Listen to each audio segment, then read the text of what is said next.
क्या है लोक प्रयोजनार्थ प्रबंधन और उपयोग बिल 2024? सरकार जो है नजूल की भूमि को लेकर के कानून बना रही है। बहुत सारे षड्यंत्र हैं। नजूल की जमीन का पूरा मालिकाना हक किसी व्यक्ति या संस्थान को नहीं दिया जाएगा। जो हमारे देश की आम जनता जिससे प्रभावित हो रही है, माननीय न्यायालय के अंदर 7 जजों की बेंच ने जो ऑर्डर किया है, ये बहुत निंदनीय। हम इसकी निंदा करते हैं और ये देश के साथ षड्यंत्र है। इस चर्चा में हमारे साथ मौजूद हैं बहुजन समाज परिषद के संस्थापक दिनेश कुमार गौतम जी। गौतम जी, स्वागत है आपका XMT न्यूज पर। सर, आज जैसे कि आपको जानकारी है कि हम यहाँ पर चर्चा करने वाले हैं जो योगी सरकार या कहें उत्तर प्रदेश सरकार द्वारा एक अध्यादेश पारित किया गया 5 मार्च 2024 को, जिसमें नजूल की ज़मीन के बारे में कुछ बातें की गई, कुछ नियम कायदे कानून बनाए जा रहे हैं। दूसरा, हम चर्चा करेंगे सुप्रीम कोर्ट द्वारा जारी आदेश पर, जो कि SC/ST में क्रीमी लेयर को लेकर अलग करने का या वर्गीकरण करने की बात की जा रही है। तो आप जो उत्तर प्रदेश सरकार का अध्यादेश है उसको किस तरह देखते हैं? उससे क्या फ़ायदा क्या नुकसान होने वाला है जो आम जनता है उसको? देखिए, पहले तो मैं आपके माध्यम से पूरे देश की जनता का आभार प्रकट करता हूँ। उनको मैं भी जय भीम जय भारत करता हूँ। आपको भी बहुत बहुत धन्यवाद, आपने मुझे बुलाया और सुना। नजूल की जो ज़मीन है वो 2 प्रकार की होती है। एक स्थानीय जिला प्रशासन जिसको नियंत्रित करता है, दूसरा राज्य सरकार जिसको देखभाल करती है, नियंत्रित करती है, उसकी निर्णय लेती है। उसको राजकीय आस्थान कहते हैं। राज्य सरकार जिसको देखभाल करती है, नियंत्रित करती है, उसके नियम कानून बनाती है, उसे राजकीय आस्थान कहते हैं। नजूल वो भी है, एक नजूल वो भी है जो जिला प्रशासन अपने अंडर में रखता है और उसका देखभाल करता है, नियंत्रित करता है, उसका निर्णय भी लेता है। तो बहुत सारी जमीन है हमारे उत्तर प्रदेश में, वो राजकीय आस्थान की ज़्यादा है, कहीं कहीं ग्राम समाज की भी है। जो हमारे देश की आम जनता जिससे प्रभावित हो रही है या प्रभावित होगी, एक तो वो है कि वो ग्राम समाज की जो ज़मीनें हैं, जहाँ पर कमज़ोर गरीब लोग हैं, ग्राम समाज की मदद से, ग्राम समाज के गांव प्रधान की मदद से, या जैसे भी जहाँ मौका मिला, गरीब तबका जो होता है वो सोचता है जहाँ भी मेरी झोंपड़ी बन जाए, रात बसेरा करने की जगह मिल जाए, वो वहाँ अपना रात बसेरे का इंतजाम कर लेता है। इसी प्रकार लोग कहीं 100 साल से रह रहे हैं, कहीं 50 साल से रह रहे हैं, कोई 25 साल से रह रहा, तो लोग अपना रैन बसेरा बना करके अपना गुजारा बसारा कर रहा है। ऐसे करोड़ों लोग हैं इस देश के अंदर, और ख़ास करके उत्तर प्रदेश में भी। हम आगरा में रह रहे हैं, प्रदेश की भी बात कर रहे हैं, लेकिन आगरा की भी कर रहे हैं। हमारा जो आगरा है, लगभग 50% आगरा राजकीय आस्थान की भूमि पर बसा हुआ है। कहीं 100 साल से बसा हुआ है, कहीं 50 साल से बसा हुआ है, कहीं 25 साल से बसा हुआ है। 90 साल के जो पट्टेदार थे, उन्होंने अपनी सुविधा के अनुसार कृषि, क्योंकि पट्टे तो कृषि भूमि के लिए मिले थे, कृषि कार्य करने के लिए मिले थे, उन लोगों ने किसी के प्रभाव में आकर के, जानकारी का अभाव या लालच में आके, वो जमीनें पट्टेदारों ने थोड़े थोड़े पैसे लेकर के 100 गज, 200 गज, 50 गज, 25 गज गरीब लोगों को बेच दिया। वो लोग 50 साल से, 100 साल से, 75 साल से रह रहे हैं। 200 गज से जगह ज़्यादा किसी के पास नहीं है। 200 गज जगह बहुत ज़्यादा है, मतलब 50 गज भी है, 25 गज भी है, कहीं 60 गज है, कहीं 75 गज है, कहीं 100 है, कहीं 125 है। ऐसे करके लोग रह रहे हैं, करोड़ों लोग रह रहे हैं।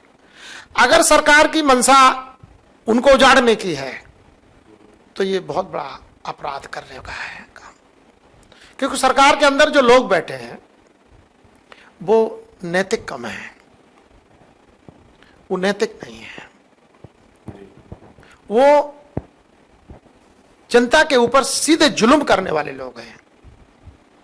मैं आज आपको एक बड़ी बात बता दूं, चाहे वो सुप्रीम कोर्ट का मैटर हो, चाहे वो नजूल का मामला हो, हमारा जो देश है और जो हमारे देश का जो सिस्टम है, चाहे वो सत्ता का सिस्टम है, प्रशासन का सिस्टम है, चाहे वो सामाजिक सिस्टम है, ये पूरा का पूरा जो तंत्र है देश भर का, वो हमारे देश के अंदर जो चतुर्वर्णीय व्यवस्था है, चतुर्वर्णीय व्यवस्था में जो प्रथम वर्ण है वो पूरे देश के सिस्टम को नियंत्रित करता है, हैंडल करता है, संचालित करता है। उनका सहयोग 3 वर्ण करते हैं। प्रथम वर्ण ब्राह्मण है, दूसरा वर्ण क्षत्रिय है जिसे ठाकुर कहते हैं, तीसरा वर्ण वैश्य जिसे बनिया कहते हैं। ये 2 वर्ण पूर्ण रूप से प्रथम वर्ण का साथ ही नहीं देते, पूर्ण तरह अंग बने हुए हैं। एक चौथा वर्ण है शूद्र, जो 6743 जातियों में विभाजित है। ये 1931 तक विभाजित था। कितने में? 6743 जातियों में। आज वो लगभग 12,000 जातियों में विभाजित हो गया है। तो जो प्रथम वर्ण है वो लगभग 12,000 जो जातियां हैं उतने टुकड़े करके इस देश के समाज को रखना चाहता है। प्रथम एक मतलब चौथा वर्ण है शूद्र वर्ण, उसको लगभग 12 से 15,000 जातियों में बांट के रखना चाहता है। वो जानता है कि जिस दिन में भाईचारा हो गया तो ये शासन सत्ता पर काबिज हो जाएंगे। अगर ये शासन सत्ता पर काबिज हो जाएंगे तो ये जो संवैधानिक हक अधिकार की, मौलिक अधिकार की जो कहने मात्र की जो बात है उसका इंप्लीमेंटेशन कर लेंगे। ये हक मांगेंगे नहीं, ये हक पा लेंगे।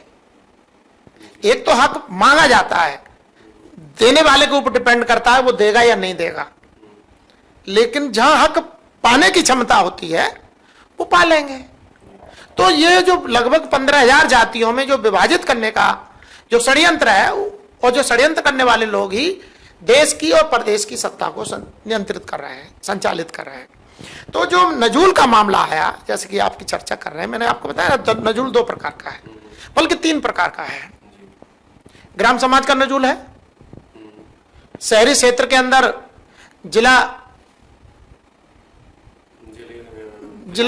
जिला प्रशासन का नियंत्रण है, और शहर के अंदर भी राज्य सरकार का नियंत्रण वाली जो राज्य के आस्थान की भूमि है वो भी है। तो जो मैंने अभी बोला ना, एक पहला वर्ण है चतुर्वर्णीय व्यवस्था में, जो पहला वर्ण है उस पहले वर्ण के अंदर दिमाग है, वो दिमाग के अंदर एक दिमाग है। ये बाबा साहब ने भी कहा, हम आज भी अनुभव कर रहे हैं कि जो दिमाग के अंदर जो दिमाग है पूरा देश उससे परेशान है, ये उसी से नियंत्रित कर रहे हैं। सुप्रीम कोर्ट का भी जो आर्डर है वो दिमाग के अंदर जो दिमाग है उसके द्वारा आर्डर है। वैसे तो 7 न्यायाधीशों ने जो आर्डर किया है उसमें एक शेड्यूल कास्ट का भी न्यायाधीश है। उस माननीय न्यायाधीश में, 7 माननीय न्यायाधीशों में एक माननीय न्यायाधीश शेड्यूल कास्ट के हैं।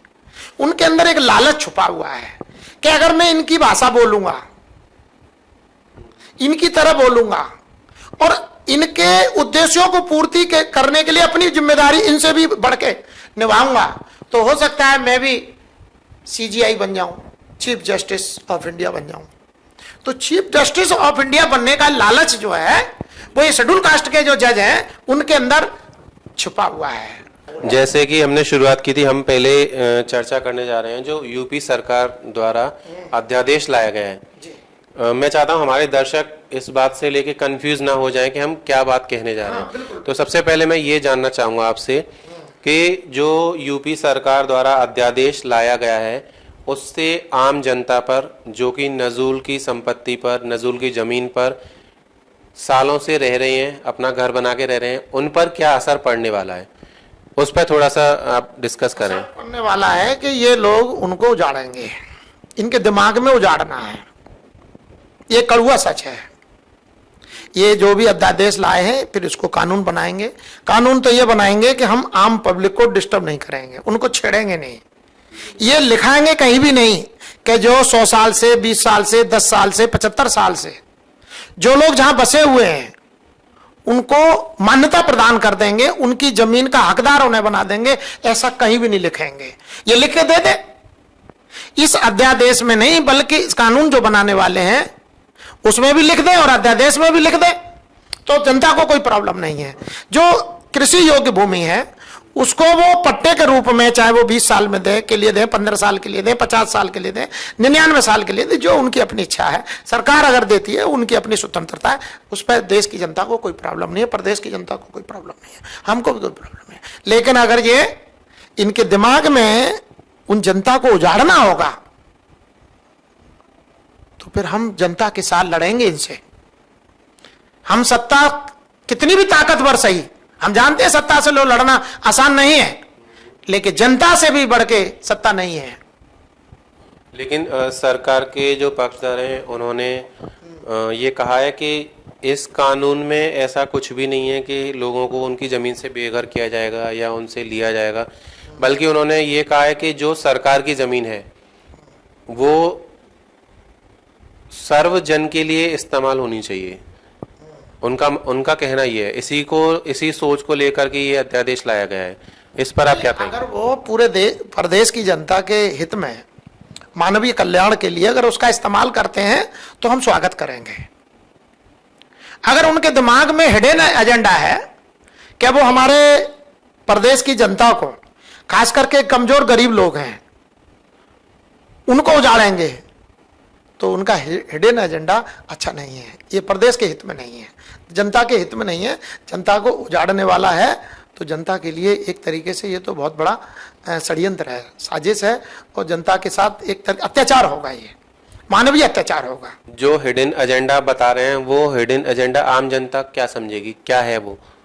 हिडन एजेंडा ये है कि ये जमीनों को ये खाली करवाएंगे गरीब कमजोरों से, इनको बेघर कर देंगे, इनको तबाह कर देंगे, और जो लोग वहां से भागेंगे, लूट मार कुछ भी करेंगे, फिर उनको उपद्रवी घोषित करेंगे, फिर इनको ये डिटेन करेंगे, उनको जेलों में डालेंगे, उनको बर्बाद करेंगे। उनके जो बच्चे हैं वो शिक्षा से वंचित हो जाएंगे, उनको हर तरीके से मतलब शोषण का शिकार हो जाएंगे। हम अपने दर्शकों को बता दें कि जो नजूल जमीन के ऊपर जो अध्यादेश आया है उसमें अधिकांश रूप से जो नजूल की ज़मीन पर लोग रह रहे हैं वो SC ST और OBC के लोग हैं, माइनॉरिटी के, रिलीजियस माइनॉरिटी के लोग भी हैं, जैसे गौतम जी ने कहा। तो ये अध्यादेश किसके पक्ष और किसके विपक्ष में होने वाला है? बहरहाल अभी अध्यादेश रुका हुआ है, लेकिन आगे का निर्णय क्या होगा ये नहीं पता। इसमें किसको ज़्यादा क्षति होने वाली है ये भी हम नहीं कह सकते। इन सभी विषयों पर हमारे साथ चर्चा कर रहे हैं दिनेश कुमार गौतम जी। गौतम जी, अब हम बात बढ़ाते हैं जो सुप्रीम कोर्ट द्वारा कानून लाया गया है उसमें SC ST के बारे में, कि उसमें क्रीमी लेयर को अलग किया जाए, वर्गीकरण किया जाएगा। जिन्होंने एक बार आरक्षण के बेस पर, जिनको एक बार नौकरियां मिल गई हैं, उनकी अगली पीढ़ी को आरक्षण के बेस पर नौकरी नहीं मिलेगी। ऐसा ही कुछ कानून आया है, अगर मैं सही समझ रहा हूं तो ये कानून किस तरह से SC ST के हित में है और कितना हित में नहीं है? आप इस बारे में क्या कहते हैं? एक्चुअल में ये कानून नहीं है, ये सुप्रीम कोर्ट का डायरेक्शन है, इनकी कमेंट्स हैं। सुप्रीम कोर्ट को पहली बात तो ये पावर ही नहीं है, माननीय न्यायालय को ये पावर नहीं है, ये पावर पार्लियामेंट को है। मैं कई वर्षों से देख रहा हूं राज्य सरकारें शेड्यूल कास्ट और शेड्यूल ट्राइब को डिस्टर्बेंस करने के लिए, OBC को डिस्टर्बेंस करने के लिए कई प्रकार के छोटे मोटे अध्यादेश लाती रही हैं। कभी शेड्यूल कास्ट में दूसरी OBC की जातियों को शामिल करने का हो, शेड्यूल ट्राइब में शामिल करने का हो, इस टाइप के अध्यादेश लाते रहे लोग। अब की बार ये सुप्रीम कोर्ट से 7 जजों की बेंच ने एक डायरेक्शन कर दिया है। इनका डायरेक्शन का मतलब यह है कि इस डायरेक्शन को हिसाब से जो राज्य सरकारें अपना जो भी गोलमाल करना है इसकी आड़ लेके करें, जैसा कि वो पहले से करते रहे। गोलमाल मतलब? गोलमाल तो बड़ा सीधा सीधा है ना, 420 राज्य सरकारें हैं, राज्य सरकारों में जो लोग बैठे हैं, मैंने अभी आपको बताया कि हमारे देश की जो सामाजिक व्यवस्था है, सामाजिक स्ट्रक्चर है, वो चतुर्वर्णीय स्ट्रक्चर है। और कोई भी बचा नहीं है उससे, चाहे माइनॉरिटी हो, चाहे वो ओबीसी हैं, एससी हैं, एसटी हैं। अब ये एससी एसटी का मैटर पे जरूर डायरेक्शन है, लेकिन हेड एंड जो है ओबीसी भी इसमें शामिल है। क्रीमी लेयर वाला मामले में तो ओबीसी पे भी ये कोई अटैक करने में नहीं चूकते, लेकिन ये एक एक करके कर रहे हैं कि अभी एससी एसटी के लिए है, ओबीसी के लिए नहीं है, इसलिए हमें कोई टेंशन नहीं है। अभी हमारे ओबीसी के भाई सोचेंगे अभी तो एससी एसटी के लिए है, ओबीसी के लिए नहीं है। मैं अभी आपको बता रहा हूं, इस देश में चतुर्वर्णीय व्यवस्था के हिसाब से शूद्र वर्ण को लगभग 6743 जातियों में 1931 तक की सर्वे की गिनती है। अब लगभग उनकी 15,000 जातियां बना दी गई हैं। अब लगभग 15,000 जातियों को, शूद्र वर्ण को, अब ये आपस में लड़ाने का काम चल रहा है कि, और मैं देखता भी हूं, जो हमारे शेड्यूल कास्ट की जातियां हैं, वो एक शेड्यूल कास्ट की एक बहुसंख्यक जाति है, जिसे हम जाटव कहते हैं, अयरवार कहते हैं, गुलिया, कुरील कहते हैं, ऐसे ही चमार भी कहते हैं। तो जो एक ये जाति है, बहुसंख्यक आबादी वाली जाति है, ये मुकाबला करती है और इनको जोड़ के भी रखने की प्रयास करती है। शेड्यूल कास्ट की अन्य जातियों को जोड़ के रखने की प्रयास करती है, शेड्यूल ट्राइब को जोड़ के रखने की प्रयास करती है, ओबीसी को जोड़ के रखने के प्रयास करती है। जैसे ओबीसी में भी कई ऐसी अग्रणी जातियां हैं, जैसे पाल, बघेल, कुशवाहा, कुर्मी, यादव, ये जो जागरूक इनमें कुछ लोग हैं, वो भी भाईचारा बनाने का प्रयास करते हैं। जो अग्रणीय जातियां हैं, जिनको थोड़ा सा पढ़ने लिखने का मौका मिला है, उनकी मंशा है कि हमारे देश के अंदर जो शिक्षा का जो स्ट्रक्चर है वो समान हो जाना चाहिए। पूरे देश में शिक्षा का जो स्तर है वो समान, सबके लिए अनुकूल, इक्वल हो जाना चाहिए। शिक्षा का राष्ट्रीयकरण हो, समान शिक्षा प्रणाली लागू हो। राष्ट्रपति जी का घर का बच्चा हो, चाहे प्रधानमंत्री जी के घर का बच्चा हो, चाहे हमारा एक सफाई कर्मचारी के घर का बच्चा हो, चपरासी के घर का बच्चा हो, चाहे आईएएस के घर का बच्चा हो, उसको शिक्षा जब मिले तो इक्वल मिलनी चाहिए, उसके लिए कोई भेदभाव नहीं होना चाहिए। मतलब आप ये कहना चाह रहे हैं कि जो शिक्षा प्रणाली है हमारे देश में, सभी के लिए जो शिक्षा इक्वल, मतलब फ्री ऑफ कॉस्ट होनी चाहिए, कोई उसमें सेग्रीगेशन ना हो।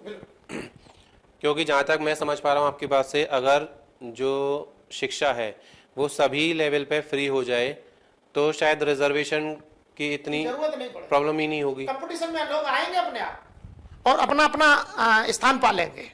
मैं आज भी कह रहा हूं आपके माध्यम से पूरे देश की जनता के लिए, और सरकारों को भी, माननीय न्यायपालिका को भी ये बता देना चाहता हूं, अगर आपके अंदर नैतिकता है, इंसानियत है,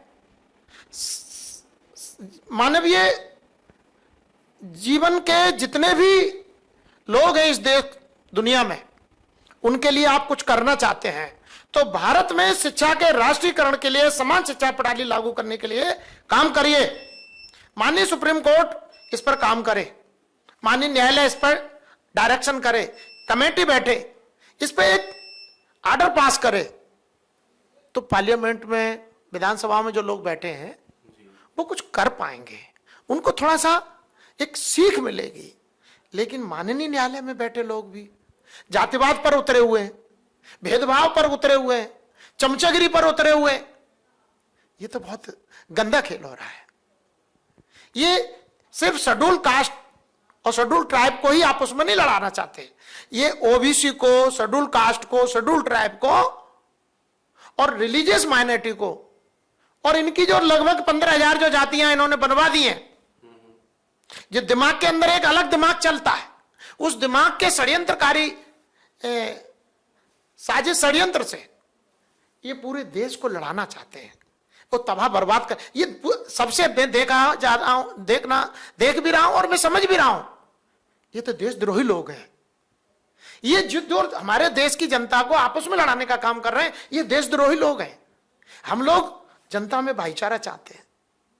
जिन लोगों ने हमारा कई हजार साल से, हजारों साल कह लो, सैकड़ों साल से जिन्होंने हमारा हक लूटा है, भारत आजादी से लेकर आज तक, भारतीय संविधान में आर्टिकल 340, 41, 42 के मुताबिक ओबीसी, एससी, एसटी को रिजर्वेशन की व्यवस्था तय हुई। मैं तो कह रहा हूं 90 तक तो ओबीसी को कुछ भी नहीं मिला। आर्टिकल 340 वालों को तो कुछ मिला ही नहीं था। 90 के बाद कुछ मिलने की शुरुआत हुई 27% की। जिनकी आबादी देश में 50% है, उनको 27% हुआ। कोई भी माननीय न्यायालय, कोई भी सेक्रेटरी लेवल का अधिकारी, प्रिंसिपल सेक्रेटरी लेवल का अधिकारी, चीफ सेक्रेटरी लेवल का अधिकारी यह मुझे बता दे कि 27% आज तक लागू हुआ है किसी भी विभाग में। आज तक बात ही नहीं हुई पॉलिटिकल रिजर्वेशन की। भाई ओबीसी की 50% आबादी है, पॉलिटिकल रिजर्वेशन उनको मिलना चाहिए, लेकिन नहीं हुआ। उस पर कोई बात नहीं कर रहा। माननीय न्यायालय भी इस पर चुप है। क्यों नहीं? भाई माननीय न्यायालय अगर बोले कि पॉलिटिकल रिजर्वेशन ओबीसी को मिलना चाहिए, हम बोल रहे हैं। मतलब अगर एससी एसटी रिजर्वेशन पर, क्रीमी लेयर पर बात कर सकते हैं, तो इस पर भी न्यायालय को बात करनी चाहिए। आप ये कह रहे हैं? बात करना चाहिए। हम न्यायालय से अपील करते हैं कि अगर आप जो है एससी एसटी के लड़ाने के लिए और ओबीसी को इनसे लड़ाने के लिए अगर इस तरीके के डायरेक्शन कर रहे हो, पता नहीं आपको कौन गाइड कर रहा है। क्योंकि जो पार्लियामेंट में जो सरकार चल रही है, देश की सरकार चल रही है, वो भी ऐसा ही चाहती है, लेकिन वो खुद नहीं करना चाहती, वो माननीय न्यायालय की आड़ लेके करना चाहती है। ये बहुत गहरा मामला है। माननीय न्यायालय के अंदर 7 जजों की बेंच ने जो ऑर्डर किया है, ये बहुत निंदनीय है। हम इसकी निंदा करते हैं और ये देश के साथ षड्यंत्र है। तो आप जो अभी एससी एसटी की या ओबीसी रिलीजियस माइनॉरिटी की जो स्थिति है, या इस तरीके के जो कानून या अध्यादेश लाए जा रहे हैं, इससे फाइट करने के लिए आपका कोई एजेंडा है? आप क्या कुछ करना चाह रहे हैं? ऐसा कुछ है आपके दिमाग में? मेरे दिमाग में है ना इसका एजेंडा। मेरे दिमाग में ही नहीं है, हमारे महापुरुषों ने। वैसे तो हमारे जितने भी महापुरुष हुए सभी ने मानवता के लिए काम किया, नैतिकता के आधार पर उन्होंने काम किया है। लेकिन फूले साहू अम्बेडकर का जो सोशल एंड पॉलिटिकल जो एजेंडा है, मान्यवर काशीराम जी जिस एजेंडे को लेकर आगे बढ़े, वो एजेंडा हमारा है। हम ये चाहते हैं कि जो प्रथम वर्ण के दिमाग में जो दिमाग है, उस दिमाग को हमने पढ़ा है, हमारे महापुरुषों ने पढ़ा है, काशीराम जी ने पढ़ा, उस पर काम किया। पढ़ाई नहीं, हमने काम किया। हम सिर्फ बकवास नहीं करते हैं, हम उस पर काम करते हैं। और हमारे पास इसका एक काम करने का पूरा प्लान है। अभी हमारी एक पॉलिटिकल पार्टी थी, उस पार्टी को षड्यंत्र के तहत प्रथम वर्ण के लोगों ने अपने कब्जे में ले लिया, उसके नेता को कब्जे में ले लिया। तो हम लोग बहुजन समाज परिषद जैसे संगठन बना करके समाज को जागृत कर रहे हैं। लेकिन अभी मैंने 28 जुलाई को बहुजन भागीदारी सम्मेलन आयोजित किया था आगरा में। तो उसमें हमने बताया है कि हम लोग अब पॉलिटिकल विकल्प पेश कर दिए हैं, पॉलिटिकल विकल्प पेश कर दिए हैं। और मान्यवर काशीराम जी जीवन भर जिस काम को करते रहे, हम उस काम को उस पॉलिटिकल पार्टी के माध्यम से करेंगे। कौन सी पॉलिटिकल पार्टी आप लेकर आ रहे हैं? हम बहुजन भागीदारी पार्टी हमने दाखिल कर दी है माननीय चुनाव आयोग में। तो अब हम लोग, क्योंकि हमारे महापुरुषों का जो रास्ता है वो हजारों साल से जो जातिगत भेदभाव के आधार पर उनके हक अधिकारों को लूटने खसोटने का जो षड्यंत्र हुआ है। भारत की आजादी के बाद 1950 में देश का संविधान लागू हुआ, 74 वर्ष हो गए। 74 वर्ष से मुझे कोई बताए, माननीय राष्ट्रपति जी से लेके माननीय प्रधानमंत्री जी बताएं, माननीय प्रधानमंत्री जी के नीचे के स्टाफ के लोग बताएं, किसी भी राज्य के मुख्यमंत्री बताएं, राज्यपाल बताएं कि 74 वर्षों में आर्टिकल 340, 41, 42 के आधार पर जो बाबा साहब के द्वारा इस देश की 85% बहुजन समाज को जो प्रतिनिधित्व देने के लिए एक आरक्षण रिजर्वेशन की जो व्यवस्था तय हुई है, क्या वो लागू हुआ? आज तक लागू नहीं हुआ। अब तो एक और नया फंडा इन्होंने चालू कर दिया है कि उनको उनका रिजर्वेशन पूरा नहीं करने देना है, और एक नया फार्मूला इन्होंने पेश कर दिया, NFS, नॉट फाउंड सुटेबल। मतलब हमें अभ्यर्थियों में योग्य नहीं मिले। NFS लिख दिया, छुट्टी, बोला हमें मिले नहीं है, योग्य लोग नहीं मिल रहे हैं। लाखों करोड़ों लोग हायर एजुकेटेड घूम रहे हैं, जो जब टेस्ट में बैठते हैं तो उनको नंबर सर्वाधिक पा जाते हैं, और जब इंटरव्यू में उनको नंबर और डाउन कर देते हैं। तो जिनके इंटरव्यू में नंबर दे करके उनको आगे कर दिया जाता है, और इनको NFS करके पीछे कर दिया जाता है।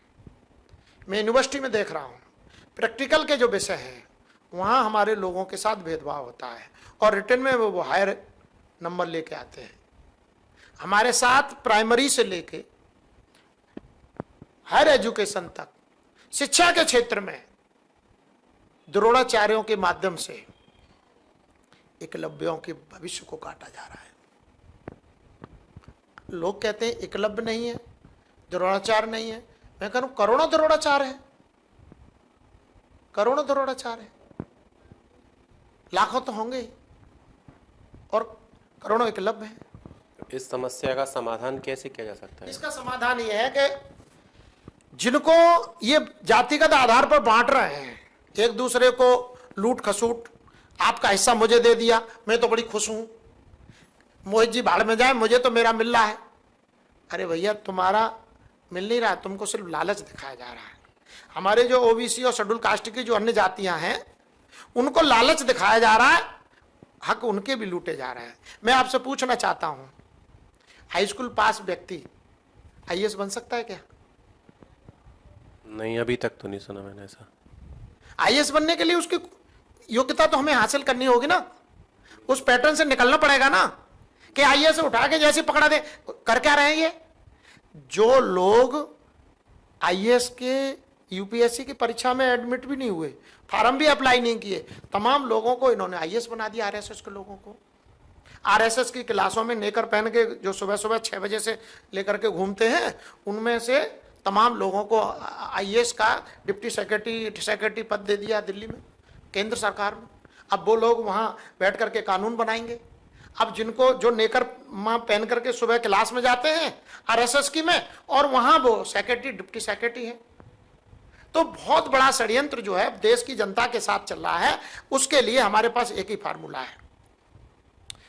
देश की जो सर्वाधिक जनता है, जिनके साथ जातिगत भेदभाव और जातिगत आधार पर बड़े पैमाने पर उनका हक अधिकार लूटे गए हैं, छीने गए हैं, उन लोगों में भाईचारे की आवश्यकता है।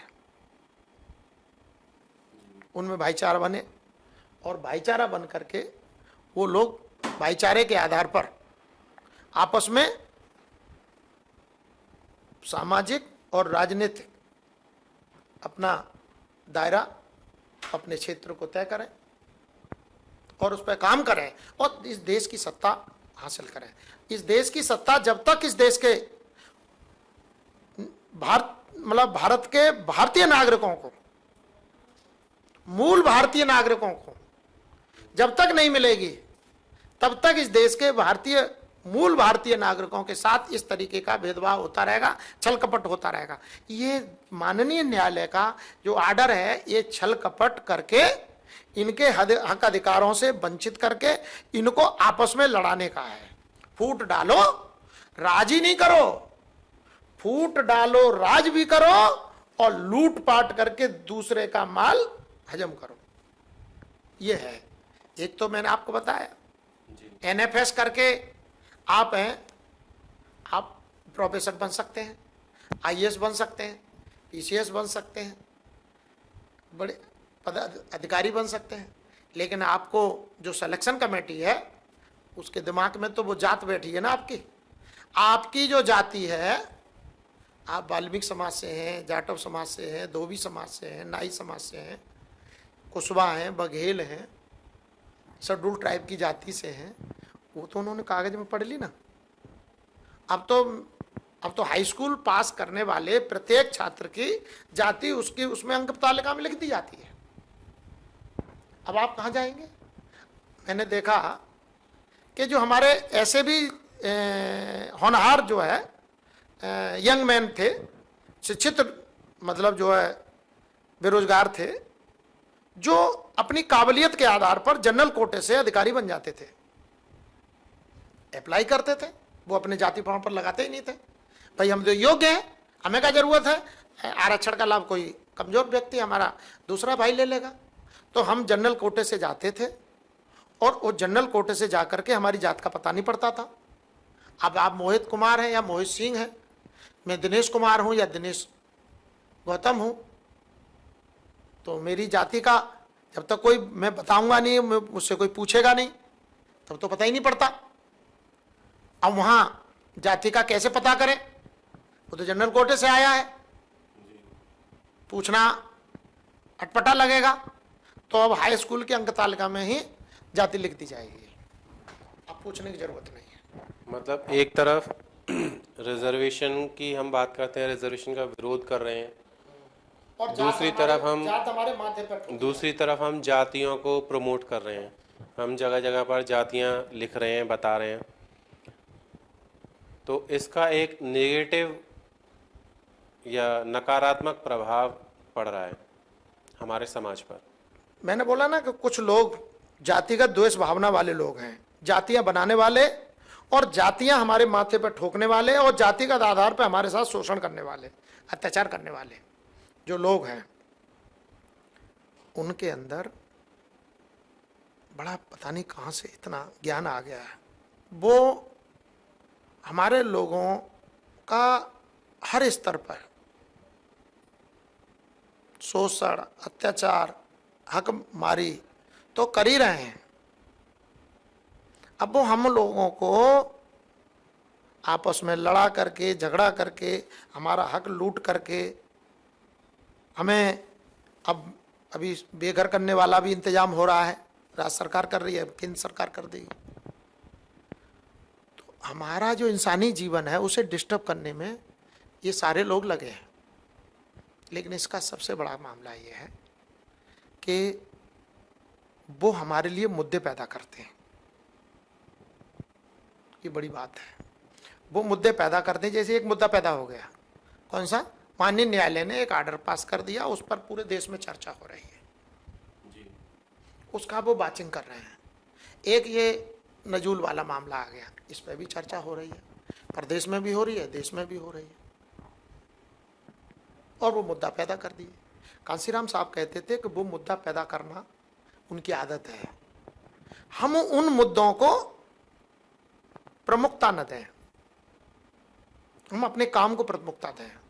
हमारे लोगों में एक बीमारी है, खास करके OBC, SC, ST, religious minority के जो जागरूक लोग हैं, जो थोड़े से पढ़ लिख गए हैं, वो उन मुद्दों को अपने रास्ते को तो छोड़ देंगे और उनके मुद्दे को कंधे पर रख के चल देते हैं कि हम इसका विरोध करेंगे।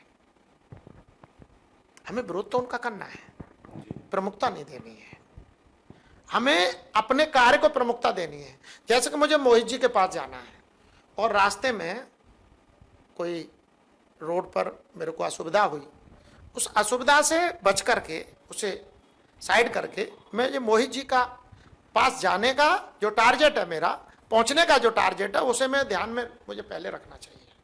हम लोग उस टारगेट को बोले मोहित जी के पास तो बाद में देखेंगे, पहले जा देखते हैं, और लट लिए लग पड़े बीच में रास्ते में, अपना भी सुट पड़वा लिया, उसका भी बोल लिया। लेकिन अभी जो ये आदेश आए हैं या डायरेक्शन आई है, इसके बारे में आम जनता को जागरूक करना भी हमारा काम है। दूसरा, मैं ये एक लास्ट आखिरी क्वेश्चन आपसे पूछना चाहूँगा कि जो हमारे एससी, एसटी, ओबीसी और रिलीजियस माइनॉरिटी के भाई हैं, उनको उनके हक के बारे में जागरूक करने के लिए या उनकी समाज में उनका क्या स्तर है इसको बताने के लिए दिनेश गौतम जी क्या कर रहे हैं या फिर क्या कुछ करने वाले हैं? क्या कोई एजेंडा है? क्योंकि हम जो देखते हैं अधिकांश जो SC ST OBC के लोग हैं वो रास्तों से भटके हुए हैं, वो अपनी आइडेंटिटी नहीं पहचान पा रहे हैं। तो इसके लिए आप क्या कर रहे हैं?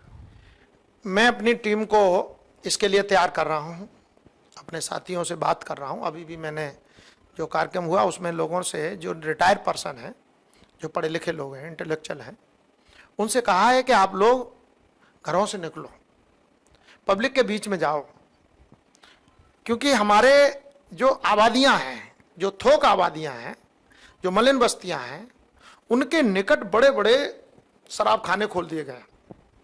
नशे के केंद्र अगर मिलेंगे तो हमारी आबादियों के करीब बिल्कुल उन्हीं के बीच में मिलते हैं। हमारे समाज को नशाबाज बनाया जा रहा है। नशेबाज बनाने के लिए वो सारे संसाधन हमारे ऊपर झोंक रहे हैं, हमें शिक्षित करने के लिए नहीं। बाबा साहब ने कहा शिक्षित बनो, संगठित रहो, संघर्ष कर। अंग्रेजी में उन्होंने कहा एजुकेट, एजिटेट, ऑर्गेनाइज।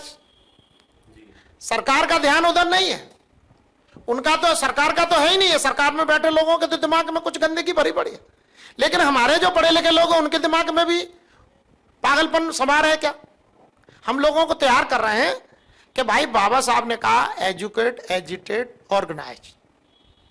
इसके लिए लोगों को एजुकेट करो, उन्हें शिक्षित करो, उन्हें समझाओ, उन्हें उनका मूल मकसद बताओ और सामाजिक राजनीतिक भाईचारा स्थापित करो। इसका मूल काम है, इस सारी बीमारियों का जो इलाज है वो सामाजिक राजनीतिक रूप से भाईचारे का है। और राजनीतिक सामाजिक भाईचारा जिस दिन हम लोगों में बन जाएगा तो हम लोग बाबा साहब के जो सिद्धांत है, हमारे महापुरुषों का सिद्धांत है, फूले साहब अम्बेडकर का जो सामाजिक राजनीतिक आंदोलन है, उसको ये समझने लग जाएंगे। जिस दिन फूले साहब अम्बेडकर के थ्योरी को, उनके आइडियोलॉजी को ये समझ जाएंगे, उस दिन देश के राजा बन जाएंगे। ये राजपाट इनके हाथ में होगा। ये खुद जो है न्याय करेंगे। इनको किसी का भीख नहीं, न्याय के लिए भीख नहीं मांगनी पड़ेगी। इनको संवैधानिक मौलिक अधिकारों के लिए लाइन में नहीं लगना पड़ेगा। ये खुद अपने भी मौलिक अधिकार सुरक्षित करेंगे और पूरे देश भर के लोग। क्योंकि हमारा उद्देश्य क्या है? हमारा उद्देश्य किसी का हक छीनना नहीं है। हमारा हक छीना गया है। मैं अभी बता रहा हूं 74 साल से, मैं वो बात अधूरी रह गई, 74 साल हो गई देश आजाद हुए। नहीं, आजाद हुए तो ज्यादा हो गए। भारत का संविधान लागू हुए 74 वर्ष हो गए। 49.5% प्रतिनिधित्व reservation OBC, SC ST, religious minority के लिए निर्धारित है और 50.5% रिजर्वेशन है वो ये 3 लोग जबरदस्ती हत्याए हुए हैं। जनरल के लिए इधर तो आइए ही मत। 50.5% की तरफ तो आप मुड़ के मत देखिए। आप शेड्यूल कास्ट हैं तो शेड्यूल कास्ट में अप्लाई करिए, ओबीसी है तो ओबीसी में अप्लाई करिए, ST है तो ST में अप्लाई करिए। आप इस 50.5 की तरफ मुड़ के मत देखिए। अब इन्होंने एक काम और कर दिया है, 10% आर्थिक आधार पर रिजर्वेशन। 10% आर्थिक आधार पर रिजर्वेशन फिक्स है। वो कौन, किन के लिए है? कायदे में तो किसी भी समाज का गरीब हो वो अप्लाई कर सकता है, लेकिन उधर भी OBC, SC ST, religious minority का कोई भी अभ्यर्थी झांक के देखेगा भी नहीं। 10% की तरफ नहीं देखेगा, 50.5 की तरफ भी नहीं देखेगा। ये किनका आरक्षण है? ये कौन सा आरक्षण है? ये सुदामा आरक्षण, जैसे हमारे अब लोग कहने लगे हैं। 10% का जो सुदामा आरक्षण है वो गरीबों के लिए है। तो ये जो 10 को भी कोई हजम कर रहे हैं, 50.5 को भी वो हजम कर रहे हैं। और अब हमारे में भी शेड्यूल कास्ट और शेड्यूल ट्राइब के और ओबीसी के लिए जो 49.5 है उनमें भी NFS कर रहे हैं। उनको NFS करके खाली पद छोड़ रहे हैं और उनको धीरे धीरे अपने ही खुद ही कब्जा कर रहे हैं। तो ये बड़ा षड्यंत्र है। माननीय न्यायालय में बैठे हुए माननीय न्यायाधीशों से मैं देश की जनता के माध्यम से अपील करना चाहता हूं कि अगर वो तुम्हारे अंदर थोड़ी सी भी नैतिकता है, इंसानियत है, तो शिक्षा के राष्ट्रीयकरण के लिए, समान शिक्षा प्रणाली लागू करने के लिए ऑर्डर करिए, अगर तुम असली इंसान है तो। अन्यथा वहां तो बैठ के पार्लियामेंट और विधानसभा में तो हमारे साथ सब कुछ गड़बड़ हो ही रहा है, लेकिन अब सुप्रीम कोर्ट के अंदर भी खुल्लम खुल्ला हो रहा है। पूरा देश की जनता देख रही है। इसकी हम घोर निंदा करते हैं, लेकिन हम उन बेवकूफों की तरह नहीं बात करेंगे। कुछ हमारे बेवकूफ भी हैं, वो अपने मकसद से भटक करके फिर उधर भाग रहे हैं। हमें उनका विरोध करना है, लेकिन मूल काम है इस देश की सत्ता को हथियाना। मान्यवर काशीराम साहब, हमें देश की सत्ता कैसे हथियानी है, उस पर कैसे कब्जा करना है, और कैसे इस देश के बहुजनों में राजनीतिक सामाजिक भाईचारा बना करके इस देश का हुक्मरान बनाना है, वो काम हमारा मूल काम है। उसको दिनेश गौतम काम कर रहा है, मेरी पूरी टीम काम कर रही है। पूरे देश के लोगों से मैं ये अपील करूंगा कि आप लोग इस कार्य में लगिए। वो निरंतर काम करते हैं, वो बेईमानी में ईमानदार हैं, वो अपने मिशन और विजन के प्रति पूर्ण रूप से ईमानदार हैं। वो डकैती भी ईमानदारी से डालते हैं, लेकिन आप अपने हक अधिकार सुरक्षित रखने के लिए ईमानदार नहीं है। आप मेरे बहुजन समाज के लोग खुद बेईमान हैं, अपने घरों में डकैती डलवा रहे हैं, अपने हक में डकैती डलवा रहे हैं, लेकिन अपने हकों को सुरक्षित करने के लिए आपस में राजनीतिक सामाजिक भाईचारा नहीं बना पा रहे हैं।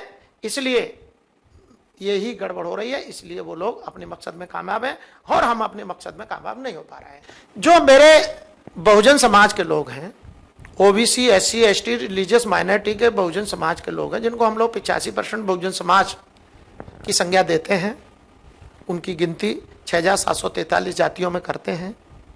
उनसे मेरी अपील है कि आप लोग अपने संवैधानिक हक अधिकारों में डकैती क्यों डलवा रहे हैं?